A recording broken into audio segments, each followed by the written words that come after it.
Assalamualaikum warahmatullahi wabarakatuh.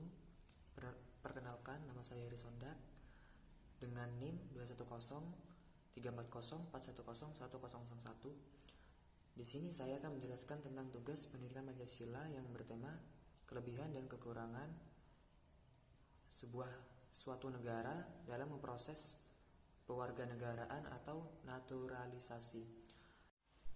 Definisi naturalisasi sendiri yaitu suatu tindakan atau perbuatan hukum yang mana hukum tersebut menyatakan bahwa seorang individu telah mendapat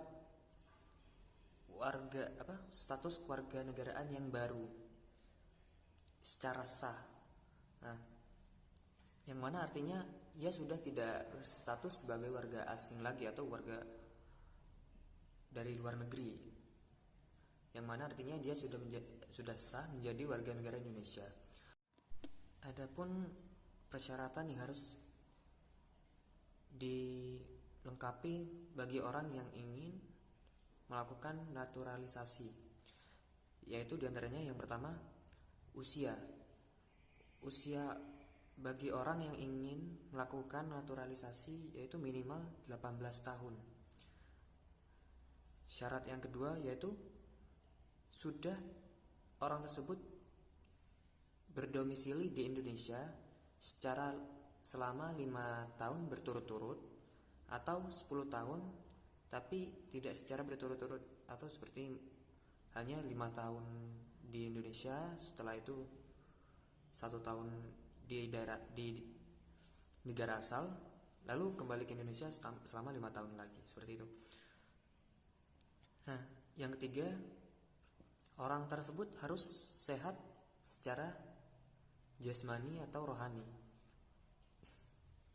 Yang keempat, harus bisa berbahasa Indonesia, karena bahasa Indonesia itu merupakan bahasa persatuan, yang dimana Indonesia sendiri itu terdapat bermacam-macam suku dan budaya, sehingga diciptakanlah suatu bahasa untuk mempermudah dalam berkomunikasi.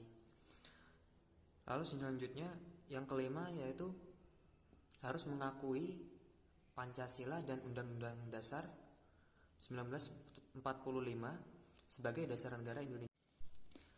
Yang keenam yaitu orang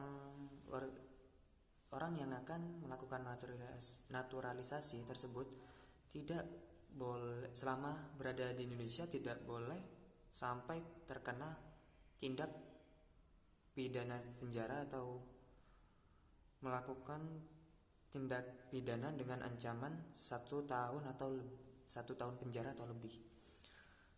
Nah, yang ketujuh, jika dia ingin memiliki status sebagai warga negara Indonesia, dia harus rela melepaskan status warga negaranya sebelum menjadi warga negara Indonesia. Selanjutnya yang kedelapan, orang tersebut harus memiliki pekerjaan dan tempat tinggal yang tetap. Yang terakhir,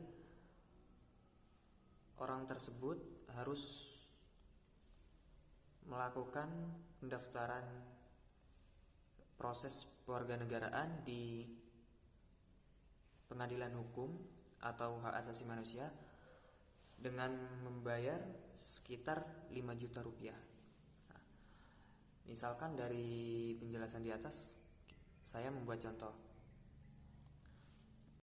Misalnya ini seperti seorang bapak berkewarganegaraan WNI, sedangkan sang ibu berkewarganegaraan WNA, tetapi anaknya lahir di Indonesia, maka anak tersebut berstatus sebagai warga negara Indonesia.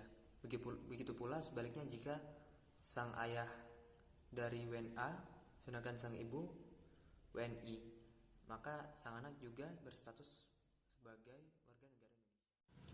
Mungkin hanya itu saja yang dapat saya sampaikan. Mohon maaf jika ada kesalahan kata saat saya menjelaskan materi tadi.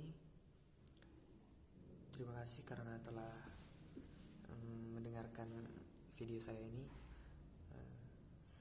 Wassalamualaikum warahmatullahi wabarakatuh.